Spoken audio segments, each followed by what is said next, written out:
Olá, amigo internauta, seja muito bem-vindo ao Esporte.com, especial com o treinador do Cruzeiro, o técnico Mano Menezes, a fera do Cruzeiro. Eu e Bernardo Lacerda estamos aqui para entrevistar o homem que tirou o Cruzeiro lá de baixo, colocou na parte de cima do Campeonato Brasileiro. Mano, a Toca é sua casa? Atualmente sim, né? Desde que chegamos para assumir o Cruzeiro, em função também da situação de emergência que precisávamos resolver, acho que não podíamos perder nenhum minuto procurando residência, procurando apartamento. As condições são ótimas, como vocês estão vendo, e a gente aproveitou essa estrutura para também poder trabalhar mais tempo. E graças a Deus deu tudo certo. Você bate uma peladinha com o pessoal? Como é que é? Dá Muito tempo? raramente, né? Porque técnico no Brasil cai por tudo, imagina se machuca, né? Então não pode arriscar. Eu joguei uma pelada aqui na Toca nesse período todo. E também fiz 2 gols, que é um fato raríssimo, então tive uma atuação boa. Não quero arriscar na segunda assim de maneira tão rápida. Pro ano que vem, pretende continuar morando aqui na Toca? Vai arrumar um apartamento? Não. Para a virada do ano, vamos trazer a esposa, os outros membros da comissão técnica vão trazer suas famílias e certamente nós vamos estar morando aí no centro da cidade, provavelmente. Você tem um histórico, né, que você pegou o Corinthians de uma Série B, levou para uma Série A, ganhou título. Aconteceu também com o Grêmio, né, que você tirou da Série B, colocou numa final de Libertadores. Com o Cruzeiro, numa situação terrível também, que quase caindo para a Série B, você colocou na parte de cima da tabela. A gente vê que você gosta de desafios. Esse é teu perfil, pegar o time de baixo para depois começar um trabalho? Olha, eu prefiro começar um trabalho em condições normais de montagem. Acho que todo treinador prefere isso. E não numa situação obrigatoriamente tão adversa. Mas também não fujo a essa responsabilidade. Eu sou um técnico de futebol e quando sou convidado para trabalhar e entendo que a estrutura que me oferece, ela é capaz de me ajudar muito na construção de um trabalho de qualidade, eu aceito prontamente, como fiz com o Cruzeiro. E se a gente fez em um curto espaço de tempo aqui uma boa reação, isso confirma exatamente essa estrutura, essa qualificação que o Cruzeiro tem em seu elenco, e que é ótimo para você fazer um bom trabalho. O quão difícil foi o trabalho, né? Desde o início, de pegar o Cruzeiro numa situação difícil como estava, né? Perto da zona de rebaixamento. Quanto foi difícil essa volta por cima? Olha, quando o clube de futebol, por mais paradoxal que isso possa parecer, está num grau de dificuldade, numa colocação que gera um grau de dificuldade muito grande, em termos de humildade, o nível está ótimo para você iniciar um trabalho. Então, todas as atuações, as intervenções que você faz como técnico, elas são melhor aceitas, porque o grupo está mais aberto a outras soluções que naquele momento não tinham sido apresentadas ainda. Então, tudo aquilo que a gente quis fazer foi possível fazer a curto prazo, porque os jogadores se dedicaram muito, todos se envolveram muito com o objetivo de tirar o Cruzeiro daquela situação. Então foi, né, mais fácil ou menos difícil do que parece olhando de fora, porque tudo conspirou a favor e a gente conseguiu fazer. Todos juntos. Os jogadores frisam que estava faltando confiança da comissão técnica, que isso mudou com a sua chegada. Estava faltando só confiança? Pelo que você viu quando você chegou? Essa é uma questão bem subjetiva, né? Por que a confiança é recuperada e aí se passa a render melhor, ou o contrário, se passa a render melhor e aí se recupera a confiança. Eu penso que as duas coisas andam muito juntas. O técnico vive de uma teoria de futebol que ele apresenta para os seus jogadores. E eles executam essa teoria e transformam ela em prática. E é o futebol que se vê o time jogar todos os jogos que ele entra em campo. Quando o técnico defende essa teoria, é preciso que o resultado venha a curto prazo para essa confiança aumentar. Porque se você pode estar o mais correto possível na sua teoria de futebol. Ela pode ser atualizada, ela pode ser muito moderna, ela pode ser a teoria correta. Mas se a bola não entra no domingo e se o resultado não vem, essa teoria vai perdendo credibilidade. E você vai tentar defender ela de novo em cima de maus resultados. O comprometimento dos jogadores não é o mesmo. Não é porque falta honestidade ou transparência nesse comprometimento. É porque realmente falta confiança naquilo que está sendo defendido pelo técnico. Em alguns clubes, quando o treinador novo chegou, clubes que foram campeões, falava de desmotivação, chegar a usar até nariz em pé de alguns jogadores. Aqui no Cruzeiro, você acha que isso não é o perfil do time, do grupo, ou o fato de, quando você chegou, tá ameaçado de rebaixamento, fez dar uma acordada já para mostrar que precisava da reação? Eu acredito muito em treinamento. Eu acho que o raciocínio de motivação ou de desmotivação é muito simplista para você explicar insucessos momentâneos ou grandes sucessos a longo prazo. Senão, bastava você contratar um motivador. Esse motivador ia fazer uma palestra, ia transmitir de novo essa motivação para os jogadores e todos solucionariam seus problemas. Eu acho que isso é muito mais complexo, essa engrenagem é muito mais complexa. Eu acredito muito em treinamento, em trabalho. Eu acho que mais do que nunca hoje a metodologia de trabalho, de treino, ela está ligada diretamente à produção de uma equipe no momento mais importante que é o jogo. Você falando em treino, a gente percebe que você gosta de treinar. Você treina muito de manhã, treinos às vezes longos, 2 horas de treino, e em campo você tem um perfil de gritar muito com o jogador, orientar sempre, usa algumas expressões, o jogador presta atenção. Você acha que esse é o caminho e foi bem recebido esse perfil um pouco diferente aqui na Toca? Olha, eu até penso que não sou de gritar tanto, mas sou de orientar. O técnico está ali para orientar. Se as coisas não estão funcionando bem, ele precisa apresentar soluções para os jogadores, né? E essas soluções hoje precisam ser muito coerentes com aquilo que ele vai cobrar no jogo.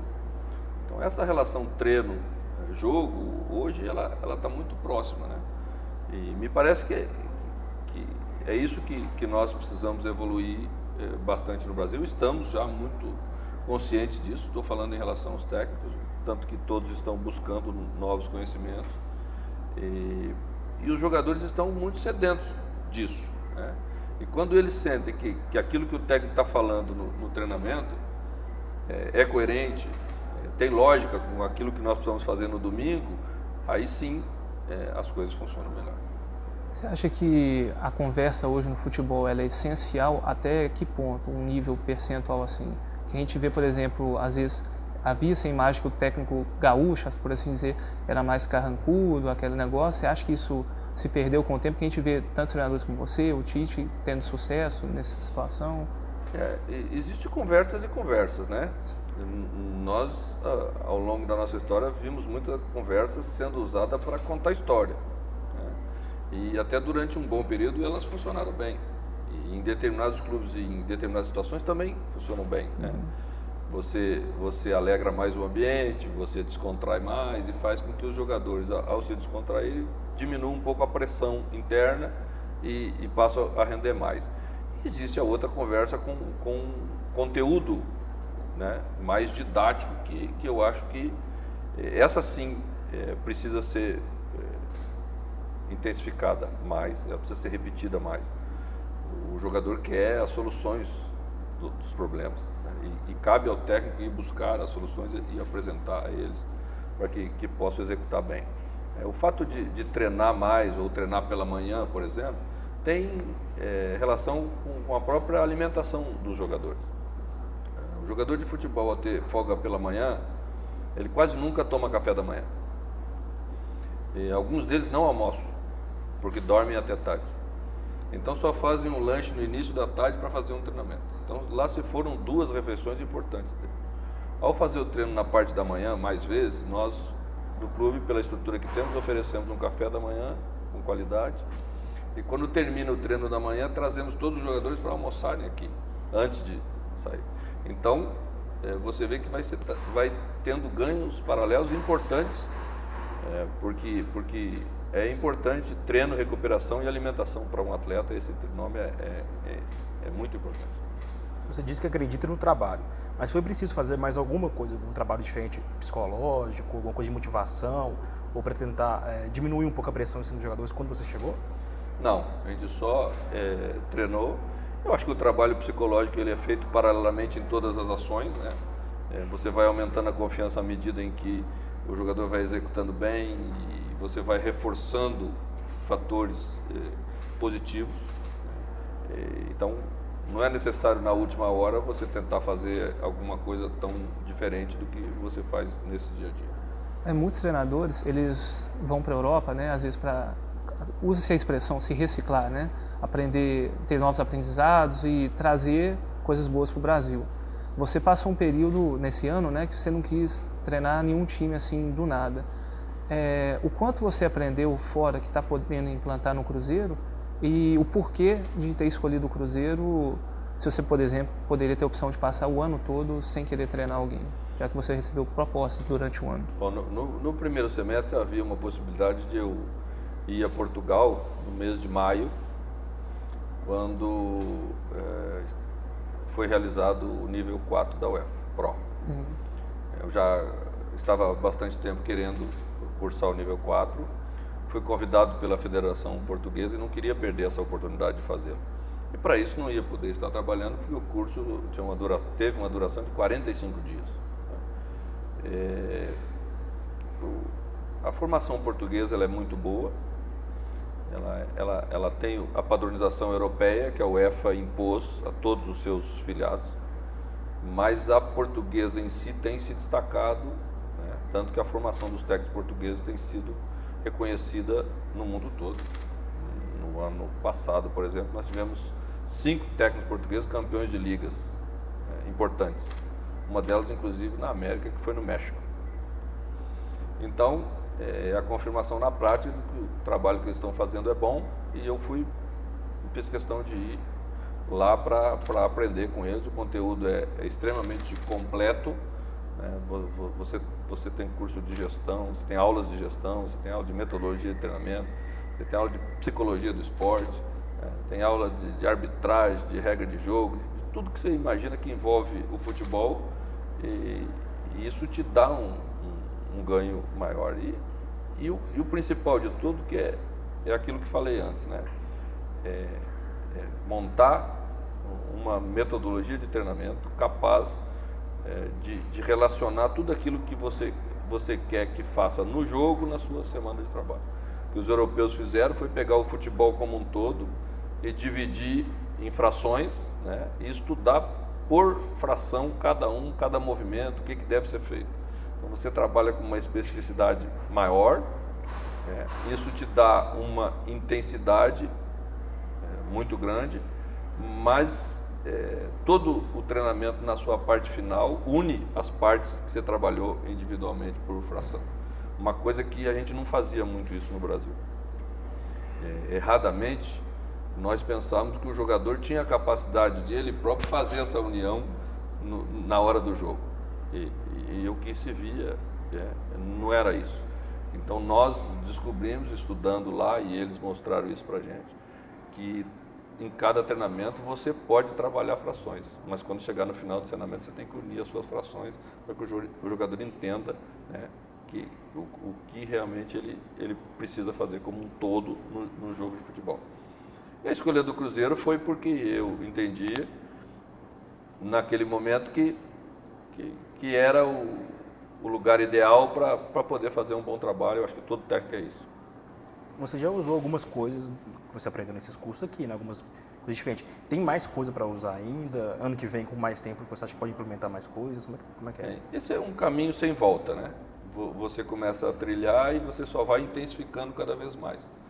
O que é importante ressaltar é que a dificuldade brasileira é que nós temos trabalhos geralmente curtos dos técnicos.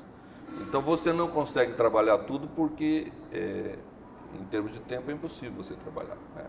Você começa trabalhando as coisas principais, as coisas maiores, e você quase nunca chega no específico, porque não dá tempo, né? Então você vê que os grandes trabalhos, os trabalhos mais longos, fazem com que, invariavelmente, a equipe jogue um futebol melhor na última fase desse trabalho.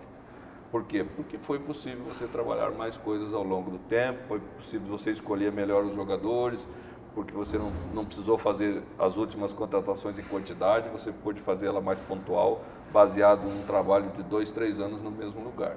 Então, se acontecer isso no Cruzeiro, certamente no último estágio o Cruzeiro vai estar jogando de forma muito mais completa em relação a tudo isso que a gente está falando.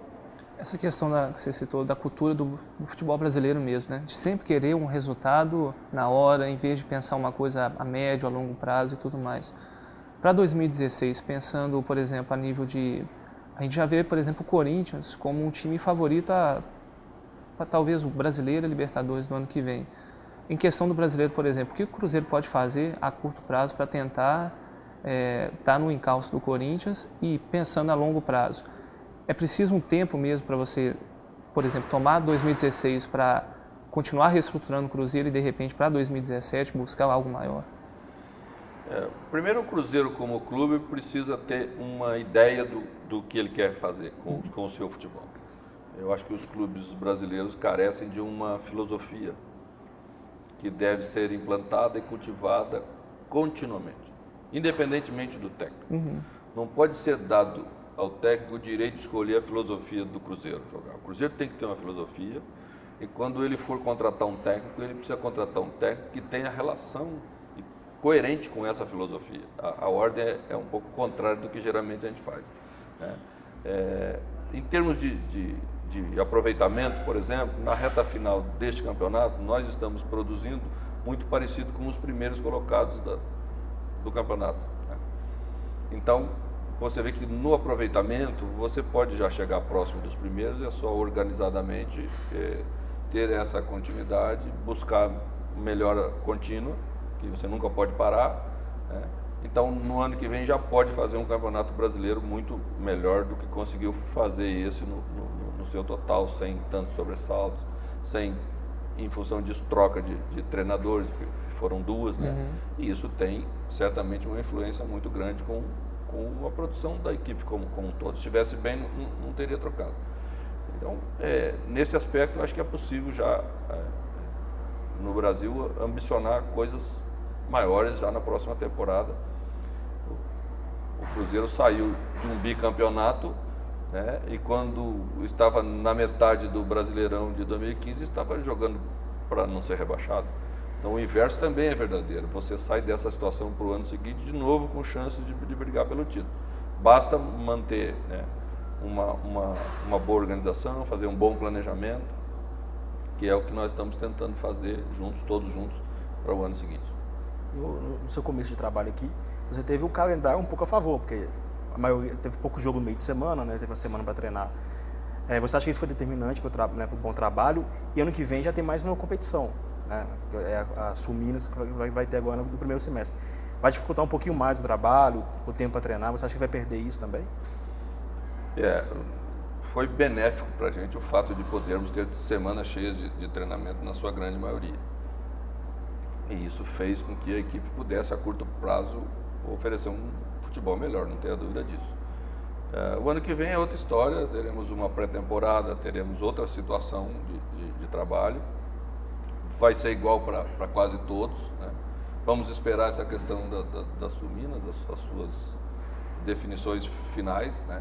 Mas mesmo assim, você já tem no início do ano um calendário mais denso, e você tem que revezar mais, tem que planejar mais para que os jogadores se preparem bem para o resto da temporada, sem abrir mão de ganhar, né? Porque você não ganha e aí já começa o ano em crise, não pode ser assim. Com relação ao Cruzeiro, dia 2 de janeiro já é aniversário do Cruzeiro, né? O que o Cruzeiro significa para você hoje e o que significava antes de chegar ao clube? Olha, eu tive a oportunidade de fazer um estágio no Cruzeiro em 97, a convite de Paulo Autuori. E fui muito bem recebido e ninguém sabia quem eu era, né? Então isso fez com que eu guardasse uma gratidão muito grande pelo Cruzeiro. E o fato de ter recebido o convite agora e quando cheguei aqui ser recebido novamente por muitas pessoas que estavam naquela época, né, já criou assim um ambiente de empatia muito grande. E eu acho que isso só fortalece e me deixa muito satisfeito de poder retribuir todo esse carinho. Você teve passagem por Grêmio, Corinthians, rápido pelo Flamengo, são grandes clubes, igual o Cruzeiro, passou pela seleção, tem títulos importantes como a Copa do Brasil, tem agora a Batalha dos Aflitos, que não foi um título naquela partida, mas é considerado um momento épico, né? Você hoje ocupa um patamar de alta como técnico. O que você acha que te colocou nesse patamar? Foi a seleção, foi esses clubes, foi o trabalho em campo, foi o estilo humano? Uma análise assim, o que você acha que tem um dos maiores patamares hoje do futebol? É uma linha de conduta, eu penso, né? No futebol você perde e ganha, e muitos perdem e ganham, mas como a exigência é muito grande, como tudo é imediatista, você também é apontado muitas vezes de forma injusta como grande vencedor e às vezes na hora das derrotas você é crucificado como grande perdedor. Se não tiver uma linha de conduta que nesses dois momentos cruciais do futebol você saiba se comportar, acho que você não chega a lugar nenhum. E também não é reconhecido como um profissional de alto nível. Então eu sempre busquei essa linha para saber me comportar tanto no momento maior da vitória como no momento mais duro que é a derrota.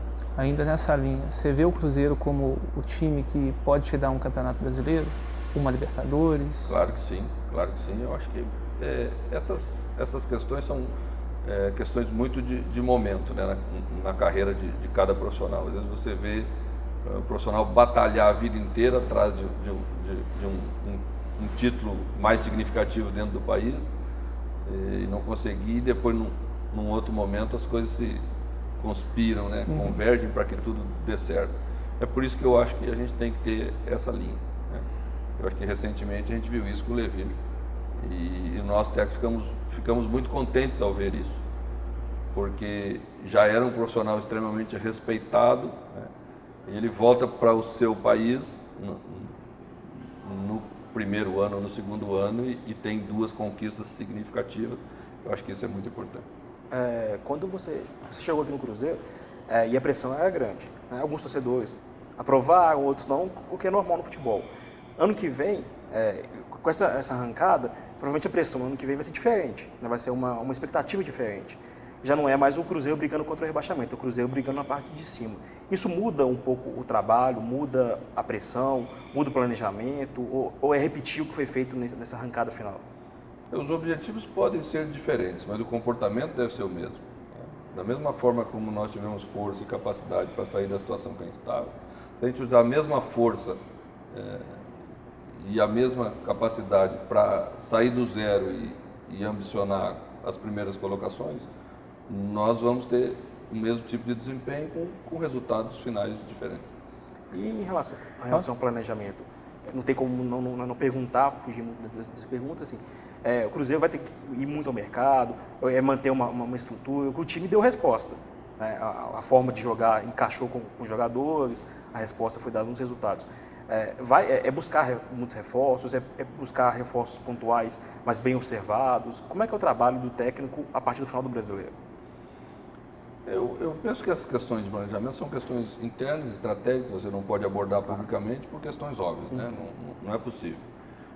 O Cruzeiro tem uma realidade, ele tem 42, 43 jogadores do seu elenco.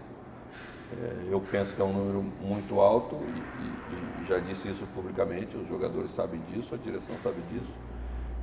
E a tendência é trabalhar com um número mais reduzido, de 30, 33 jogadores, em média 3 jogadores por posição.